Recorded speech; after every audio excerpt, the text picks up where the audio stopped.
அல்ஹம்துலில்லாஹ் வஸ்ஸலாத்து வஸ்ஸலாமு அலா ரசூலுல்லாஹ். பாலஸ்தீனத்தில் தொடர்ந்து நடந்து வந்த அந்த ஒரு போர், இனப்படுகொலை நிறுத்தப்பட்டு விட்டது, முடிஞ்சிருச்சு என்ற அந்த பொய்யான ஒரு பாசாங்கான ஒரு வார்த்தையை சொல்லி, மறுபுறம் தொடர்ந்து அந்த இனப்படுகொலைங்கிறது சற்று வீரியம் கொண்டு தொடர்ந்து நடந்து கொண்டுதான் இருக்கிறது.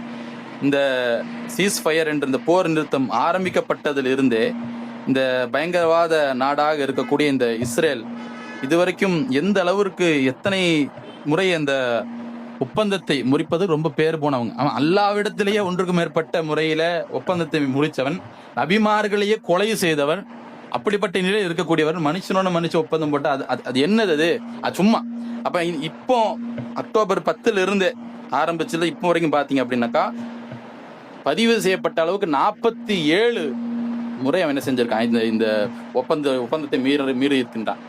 சீஸ் ஃபயர் போர் நிறுத்தம் ஏற்பட்டுருச்சு என்று சொல்லி அப்போலிருந்து இப்போ சமீபத்தில் கூட 29 அக்டோபர்ல 100க்கும் மேற்பட்டவர்கள் கொள்றான். 2 வருஷம் போர் நடக்கும், இனப்படுகை நடக்கும் பொழுதே உலகம் திருப்பி பார்க்கல. இப்போ 104 பேருங்க சாதாரண நம்பரா? 104 பேரை கொள்றான். குழந்தைகள் தான் பெரும்பான்மையாக அதில் என்ன செய்கிறார்கள். 46 குழந்தைங்க. அமெரிக்காவில் ஒரு குழந்தை 2 குழந்தை இறந்து போச்சு அப்படின்னா என்ன செய்யும்? Top headlines. பாலஸ்தீன குழந்தைங்களே கிடையாது. தொடர்ந்து நடந்து கொண்டு இருக்கிறது.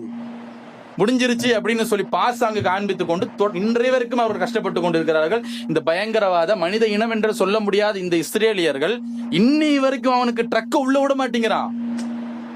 அவன் கேட்டபடி இந்த ஹமாஸ் இயக்கத்தினர் அவனுடைய எத்தனை உயிரோட இருக்கக்கூடிய எல்லாத்தையுமே விடுறான்.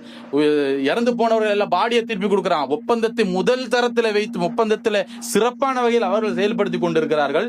இவன் இன்னை வரைக்கும் சாப்பாடு உள்ள அனுப்பல. என்னத்தை நீ ஒப்பந்தத்துல சேரின்னு போட்டுக்கிட்டு. அப்ப இப்படிப்பட்ட ஒரு இழிப்பிரிவுகளா இருக்கிறாங்க. இது இப்ப பாலஸ்தீனத்தினுடைய விஷயமா இருக்கிறது. பாலஸ்தீனம் இப்படி பேசுறோம். சரி, மறுபுறத்துல